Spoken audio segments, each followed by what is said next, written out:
Bone that would not know the thought of bending. Arms that dimpled to the touch, but then pushed back. Hips that were harder than her hand. Vice of teeth and hammer tongue kept behind his iron lip. The blood she would let go of he kept inside, kept it like a fist that caught his eye. Let it build beyond the clenching of a ring, a wall around his softest, hardest need.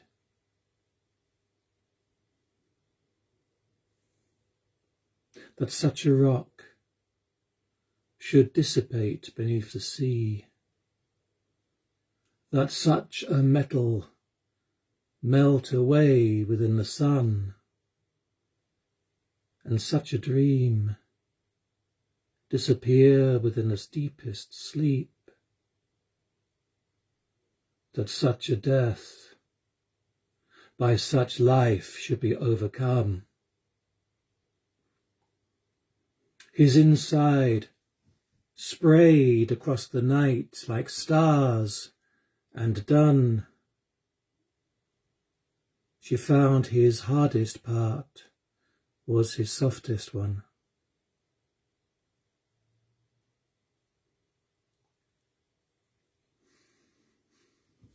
Hello, Tuesday, 4 o'clock, poetry show number 31. Since January, I've been reading poems every other day. Some are mine and some are by a friend. Called it Poetry Show, so we're now at number 31. It feels like the country is shifting a gear a little bit this week. And independently of that, it feels like my life and settledness is shifting a gear too. So every other day for a short while, it may not happen, but as often as I can. And perhaps to do with that, today I'm feeling a little bit between worlds. So, having chosen who I'd like to read as my guest, and then choosing a bunch of poems that I thought might go with that somewhat, some degree, I'm not at all sure what order to do them in, or if there's any sort of cohesive theme or pattern to them. I'm kind of just trusting to my gut and instinct to see what happens. There's something in them of, I call it men, something in it of men. But with the understanding that when I say men, I mean all of us, because we all are men. But some of us are told that we're not allowed to be, and others are told in order to be, we must be like this. And it's a strange thing, I never really felt like I belonged to that group. So, while I say men and women in this, I'm talking about something perhaps a bit different. And I certainly don't mean all to one gender or all to the other or anything in between, or anything outside of that. Let's see if we go through as if a theme emerges from these. I'm going to pick them kind of at random, but also the thought of, oh, that one leads on to this one. So straight away, getting away from the thoughts of men, because this is the thoughts of warriors and fighters. A short poem called Glory. The first war done. The dead laying around. The living crying softly at their knees. The storyteller spoke to their tears, of a good death, of an honour under heaven. They should not have let the children hear.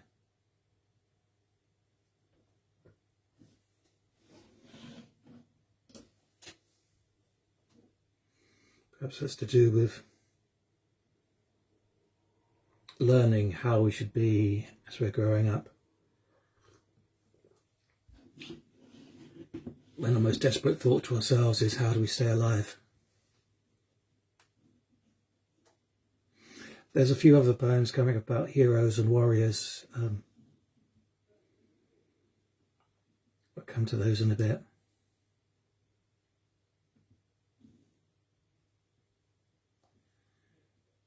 This may or may not be part of that theme. Birch. That was the last leaf falling, and now she is bare. Now, drenched in autumn rain, sleek beneath the sheet. Runnels cross the stretches, catching diamond dew within the crease, within the curls. She parts her legs, stronger now. He rises from mud, elbows first, and caked and biting spit. So can he flake? Can the iron find its freedom? Can she take?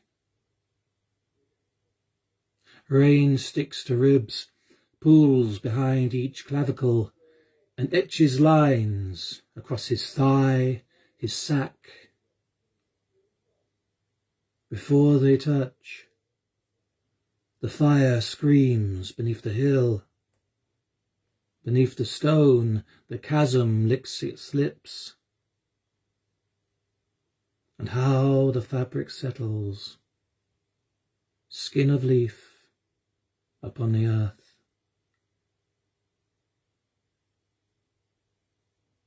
Birch.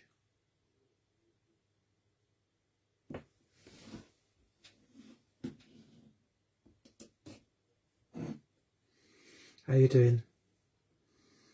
I've no idea how many may be watching, so feel free to send us a thumb or a heart or a comment. Let me know you're there. Perhaps you're watching this later on. Thank you for that anyway, Viva.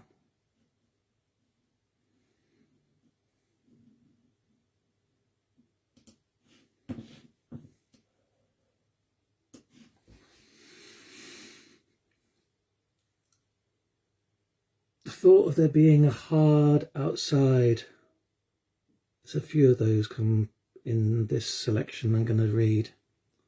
A hard exterior around a softness, a hollowness, a fear, a bluster around a vulnerability. I wouldn't say this one's light-hearted as such, but it is kind of whimsical, I guess. Waking up one day with that sense of hollowness, that vulnerability on any particular day. Sometimes it's easier to cope with, sometimes it's less, and sometimes it's not there at all. But on those days when we do wake up and something inside is a little bit shy, not quite able to face the world, I wrote this one called Our Heroes Hide. This little hollow I have woken up around. It's sheltering something. Like maybe a pair of fugitives hiding from the night watch. Like maybe a gang of hobbits scared, scoured by a ring wraith. Or someone on the run from the catchers. This little hollow. Maybe deep in the old wood might be home to the tree beards, mossy and with mushrooms. A scary place itself to hide in, putting off the searchers. Maybe it's a marsh with gators. Maybe there are markers, skin stretched out. This little hollow, found in my heart, waking, might have eyes, might be the home, like the hollow hills, of beings driven underground.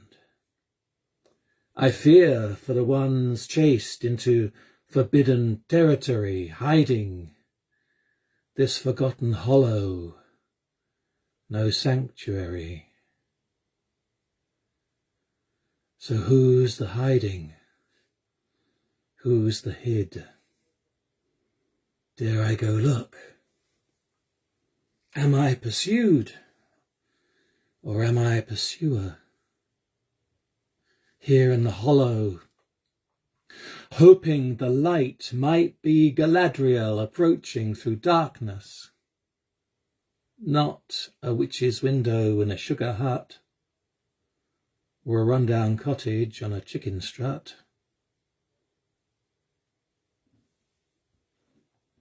Our heroes hide.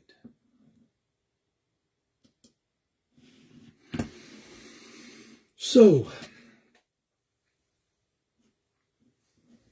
what would I read you next? Yeah. These two touch on fairy.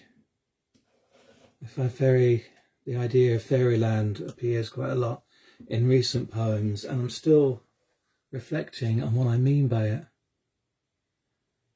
I can feel a sense of dream and escapism about it, but also a sense of intensity and ecstasy even. Like the fair other land across the bright and shining line where everything is known, not necessarily perfect, but just known and seen and not hid away, not denied.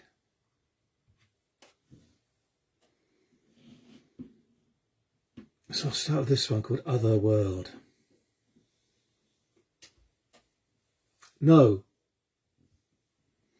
that was not fairyland.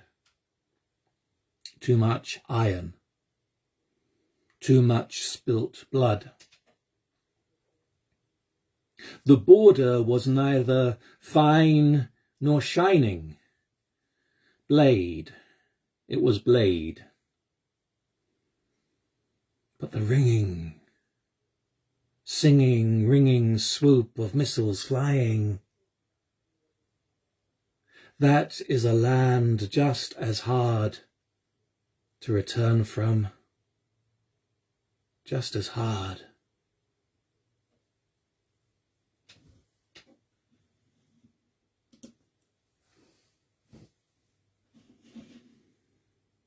Remove the bar. I am not of fairy, she said, solid and bloody. But look, pushing her fingers into the skin of my chest, beneath the softest rib, beneath the beats of your heart, in the space where nothing should be, this innocent barb of iron, placed to keep you from there. And I saw in her look all the years of not being here, a shadow on the far wall of her eye, the stone upon her tongue, the fist in her gullet. I tried to enunciate her wail, heard my own, silenced it, said, "This is your turn. It's your turn."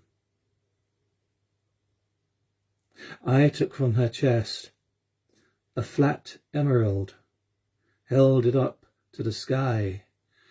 "I'm sorry," I said, "it would not come out on its own."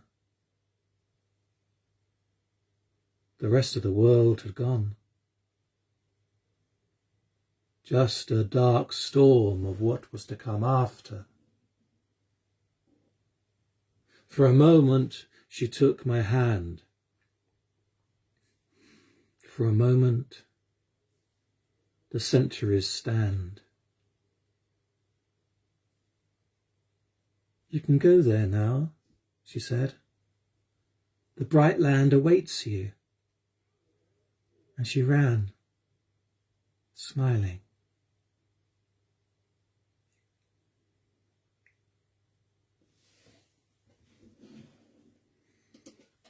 A liberating encounter. Wonderful things to happen when you come to them.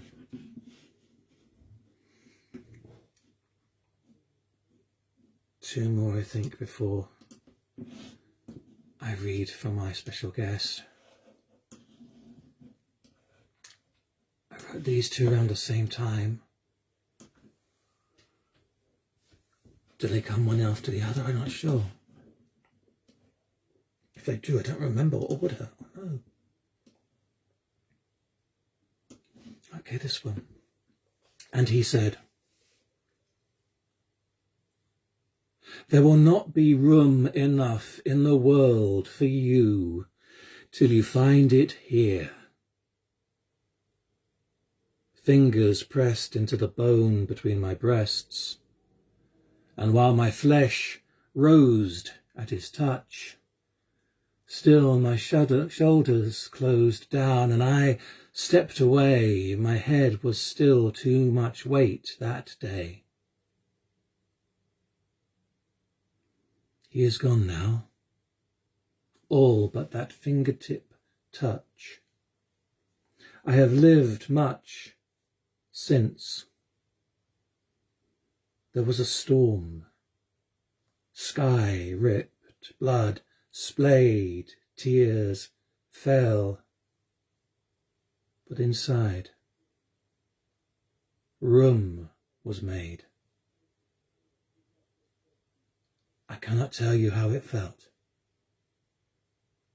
Deep, open caverns where the hero went to sleep.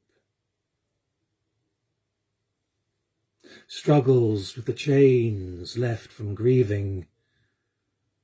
Strength gained. A body still breathing.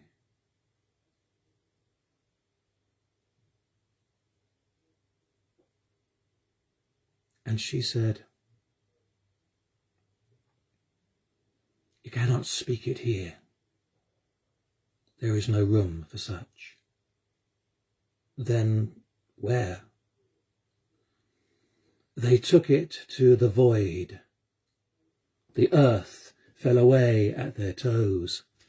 The sky asked for air.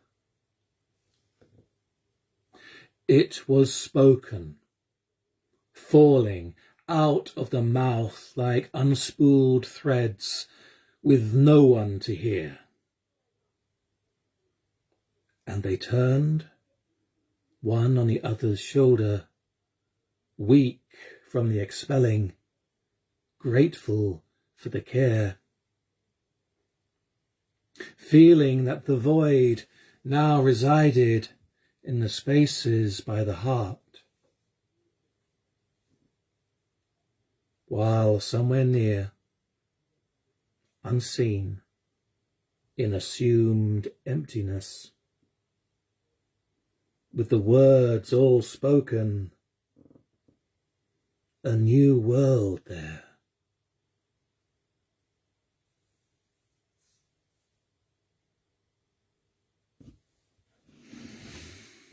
So, as part of these readings,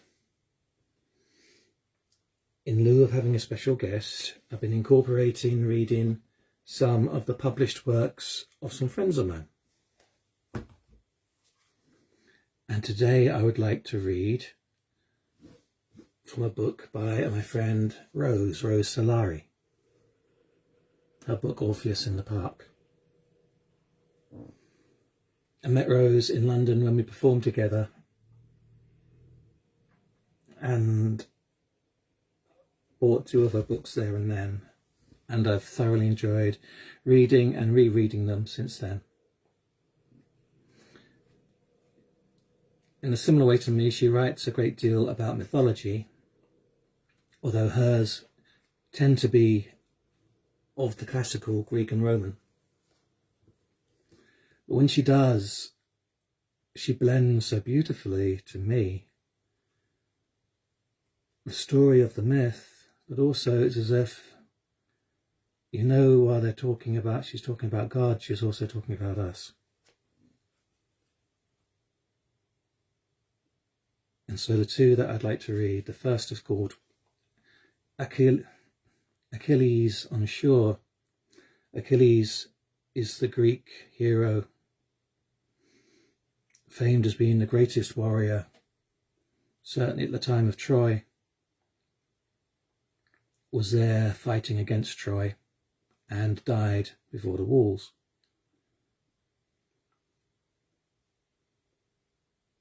Does he die there? I can't remember, perhaps not. No, I don't think he does. He kills Hector, still the greatest warrior. The famous thing about him, of course, is that his mother dipped him in a well or a fountain or similar, whose magic was to make him invulnerable. And the only point on his body that remained vulnerable was the ankle that she gripped him by as she dunked him in the water. I can't remember the name of his wife in the stories. I think it's her speaking in this, and speaking of a time when Achilles was on shore.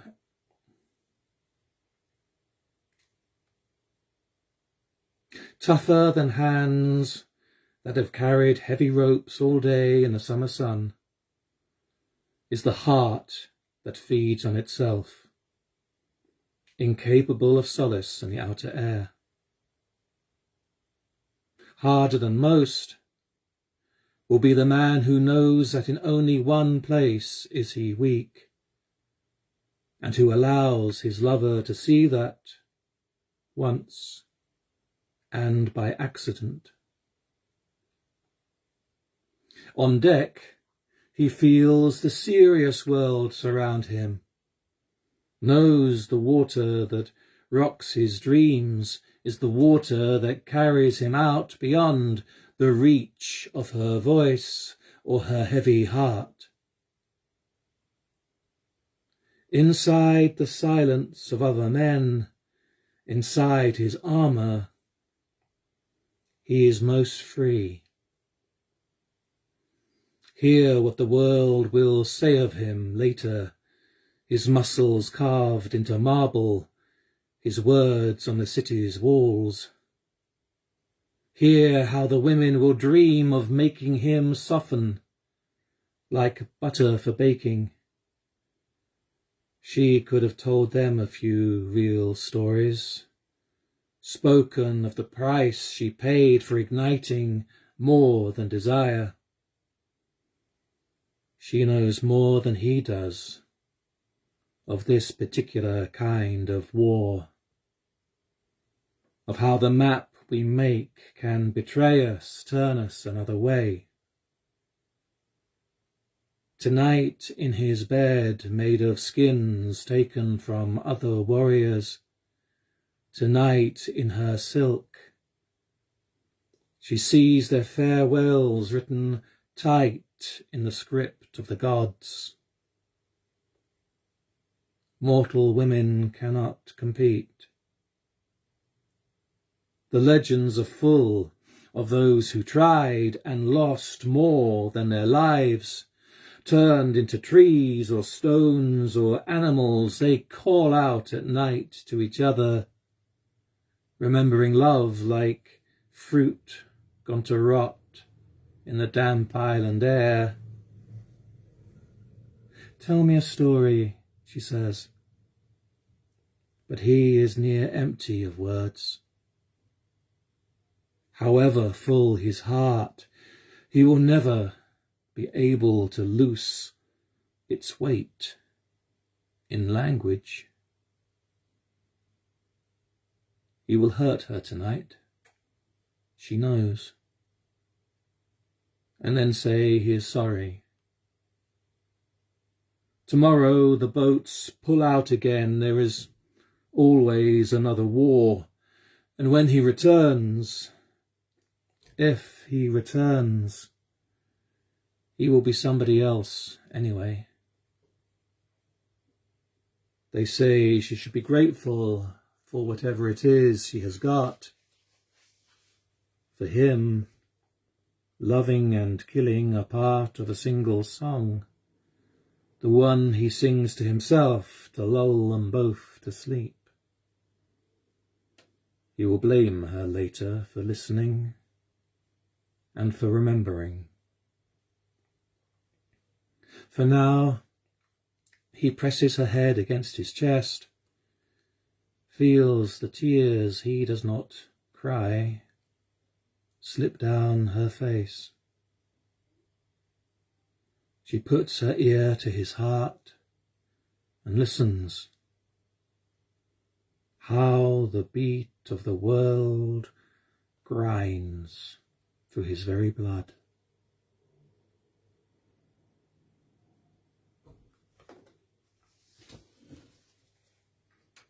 Achilles on the Shore by Solari.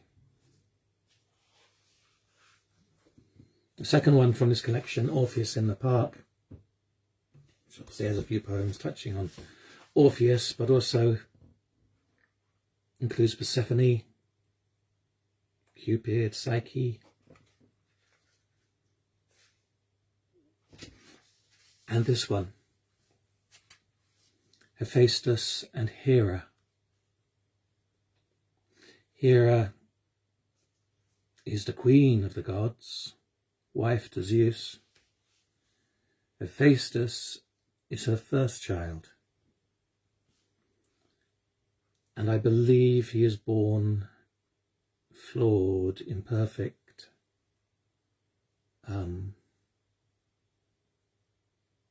perhaps not fully grown in areas, perhaps, but for any reason she rejects him.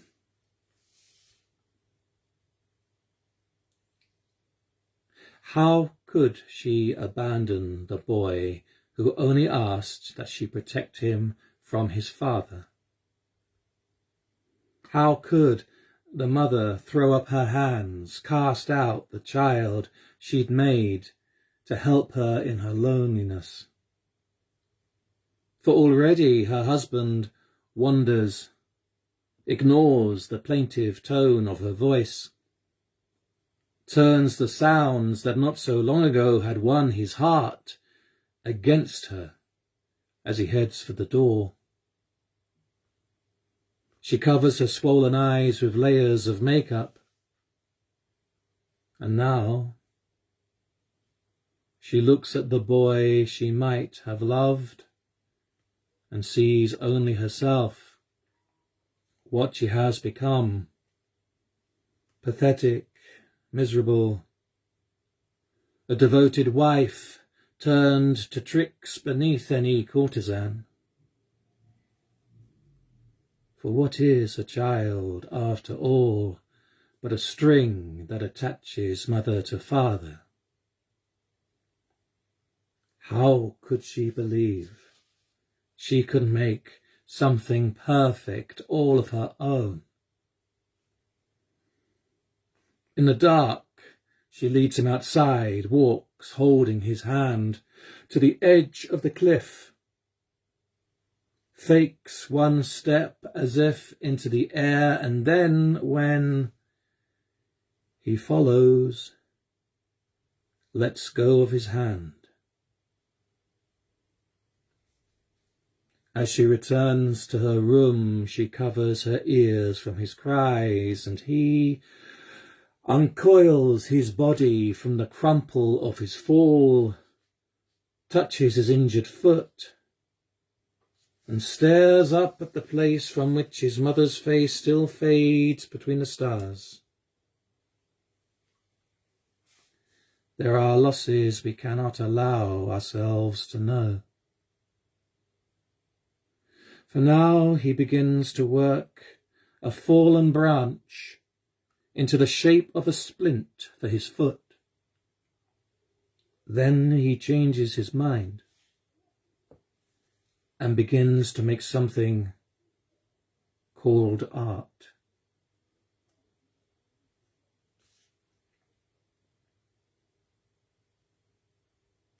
Hephaestus later became the greatest crafter of metals and many other things amongst the gods, with a kind of reconciliation, I believe, when the gods desired the treasures he made.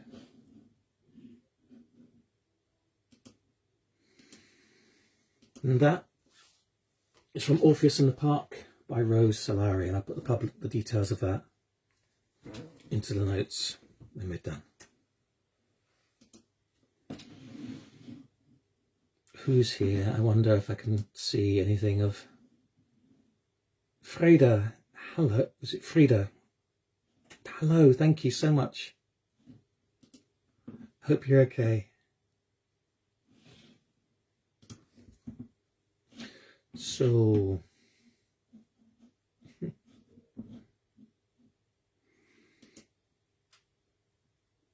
not that one, but one that's very like it, I'd like to do now. Something called Wall.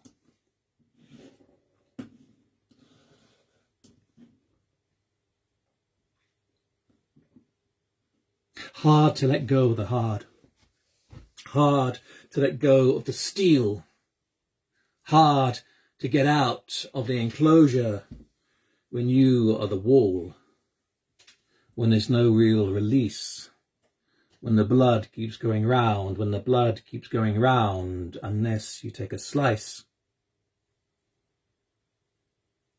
There's a centrifugal force in the blood going round, round, beating on the walls. The blood she lets go of, he holds on to, pumping round, round, pumping round, catching like a fist, till it gathers to the crown. Only option now's to spunk it out or sluice it out as piss. Funny how we never thought to cry. Funny how we never thought to cry. Funny how we never thought to testify, prophesy, clarify. Funny how his thoughts would turn to kill or die. Spit it out, spew it out, spunk it out, piss it out, shit it out, put it out, cut it out, throw it out, fight it out, punch it out, shoot it out. Think it out, talk it out, speak it out, cry it out.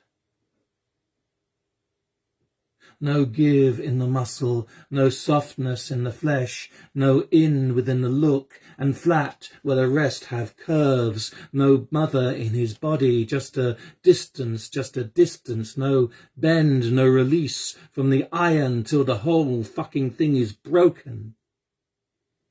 No way to turn this anger into rain, no way to open up the rib to show the rhyme that should be there, that will not be revealed here. Lifeblood running to the drain. Softness at the core, still, gentle guts, silly, bloodless sack beneath it all. Little boy once more, when it's all done, when she or he has emptied you of all. Let them be for a while, let them be the wall. Others have taken it to heart, you know, this rage, this passion to move, this overthrow. They have taken it to heart, the steel, the rage, the fire, taking it to the heart breaks, till the pain stakes them out beneath the sky, till the iron in the blood burns to tears, turns to broken doves, beating wings for the sky, to give them peace, to give them means, to make the fighting cease, to have the angels' heat flaring through their backs and the spirits in their lungs, soft without, they have become hard within, hard till it broke and became soft again, as a mother might, as a brother might, as a lover might. For a man he loves. Human soul came to earth, found itself within a man's body, not allowed to own its other half, became a he, became a cipher, a mask, became a wall, became a travesty of a human soul, crying silently,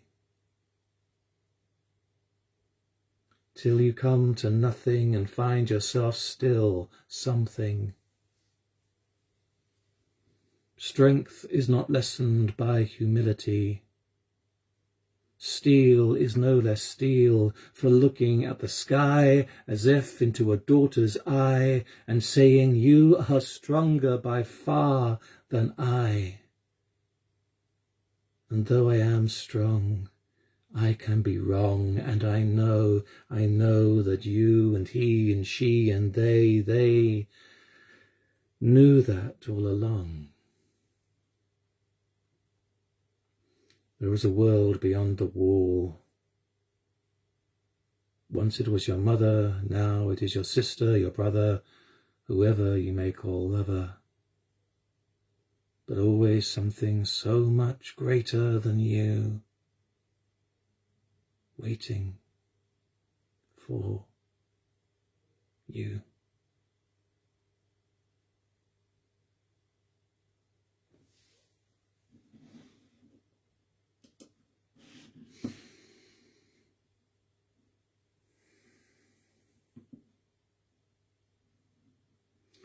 That, of course, deals with the fear of vulnerability,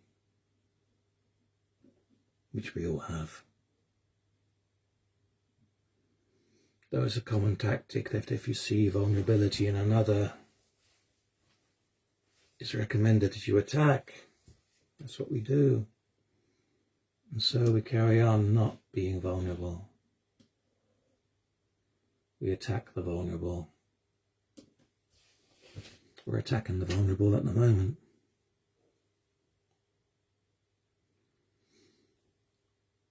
This is one I wrote last year for the Black Lives Matter and for the shooting of Jacob Blake, August 2020. Can you see how these knots are tied? Tight as iron. If I surrender to your blue, I may die. If I bow, bend, allow my hands to be taken from me, still your knee may be imposed, and I may die. Could you surrender so to your failure to apprehend? Our fear is allocated disproportionately. I fear for my life, and don't run, walk away. You fear for yours, even with a gun. Shoot anyway. Tight as iron. Can you see how these knots are tied? Can you imagine them, please, somehow undone?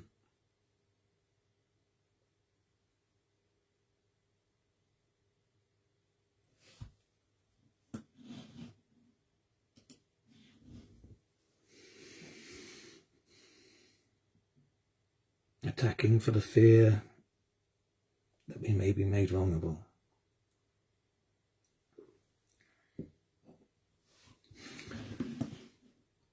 So, I'm going to read that one last.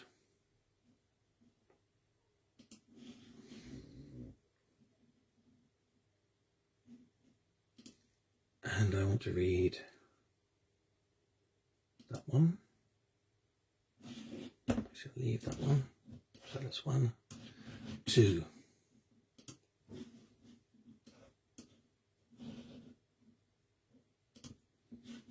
And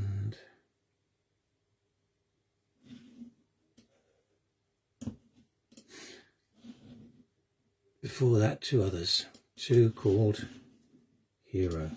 They were written different years, and I will change the name of one of them from Hero. This one is in the classical vein, harking back to Achilles and similars. Poem called Hero. I would rather this killed me than see what lies beneath.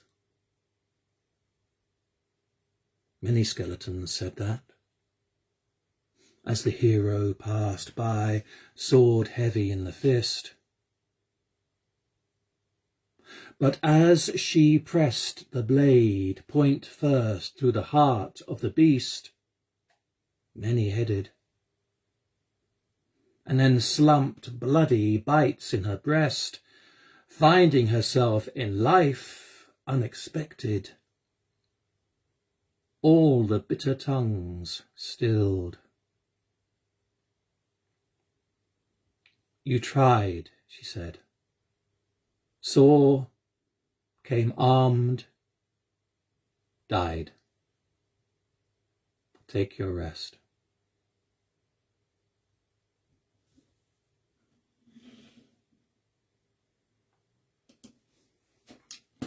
And with the same title, Hero, but this one much more recent. And as I read it, I can't help think of people in the health services currently removing their protective gear as they come off shift. So it feels appropriate to call it Hero also. But removing the gauntlets, unbuckling the breastplate, these were easy enough. It was when I sat to reach the greaves of my calves, my belly bent double, my head bowed on spent shoulders, that my fingers fumbled, wet with the stream lurching hard from gut, and I undid the last laces, shaking.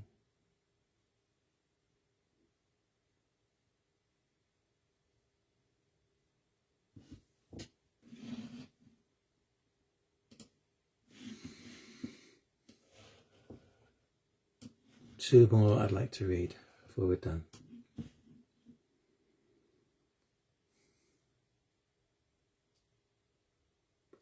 This was written, I don't know what year it was written, some time ago. And it surprised me when it came out. It was a very personal one. It spoke of a time as a younger man and coming to terms with something in middle age. I won't say too much other than to say it does touch on sexual assault. Not against myself, but against somebody I loved. It touches on rape.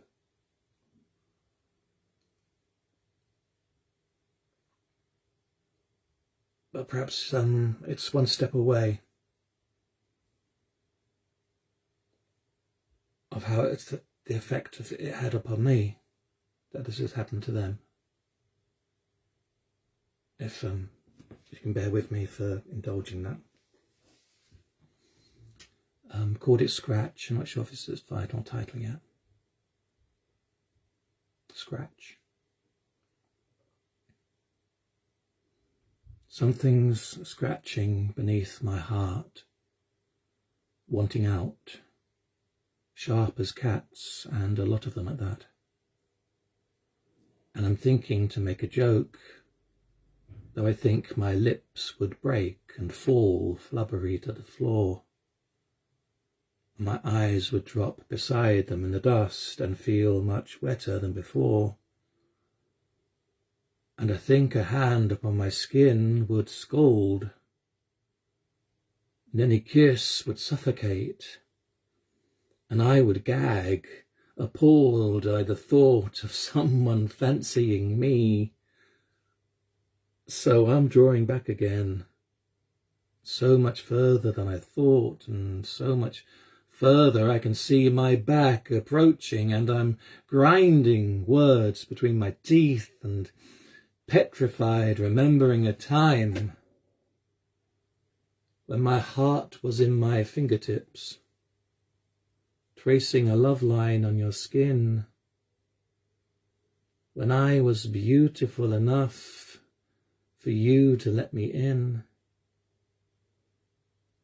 Whereas now, I am the age, the size and shape of him.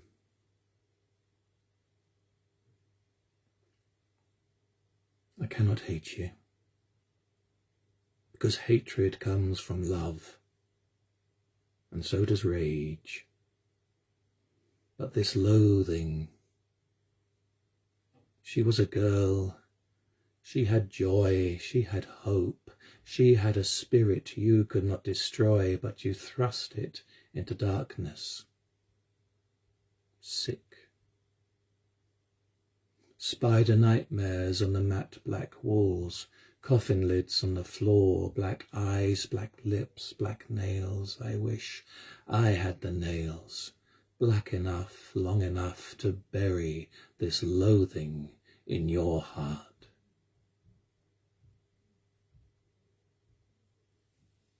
I felt him once in me, when a blackened face roared through a blackened room and slammed into my chest. I carried him in a sooted place, till a protector came, held me in her arms, and the tension in my body spewed that demon out. And I was beautiful again, whereas now I am the age, the size and shape of him. And even this deep, natural need for intimacy feels a corrupted thing. Sex and shame forced to carry the one name, leaving me sick to think that what I need is close to what he needed, what I crave is close to what he craved, and I wonder if I'll ever be allowed to have a clean touch again.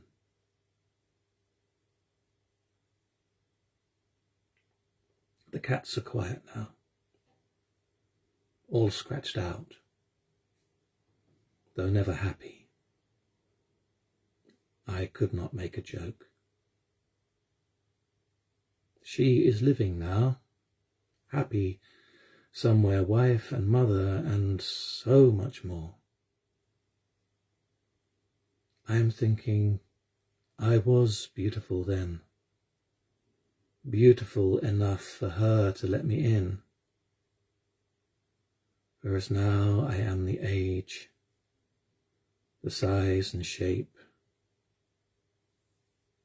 I am,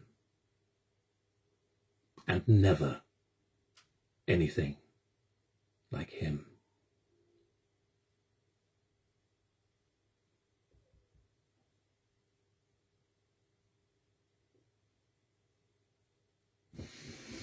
I imagine I'll be feeling a stall after that, having read it.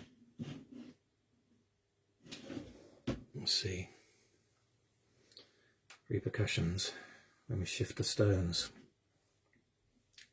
and feelings avalanche around. One more to read you, Hope you're doing okay after that. Thank you again for watching, listening through. The video will be on the timeline afterwards on my profile page if you want to see or hear any more from it, and I'll put the set list in amongst the comments and also details of Rose's book Orpheus in the Park.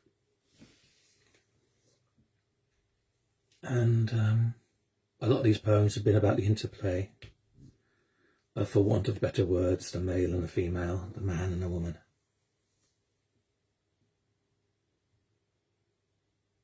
And I'll end with something that's a touch more hopeful, I hope, called the marriage.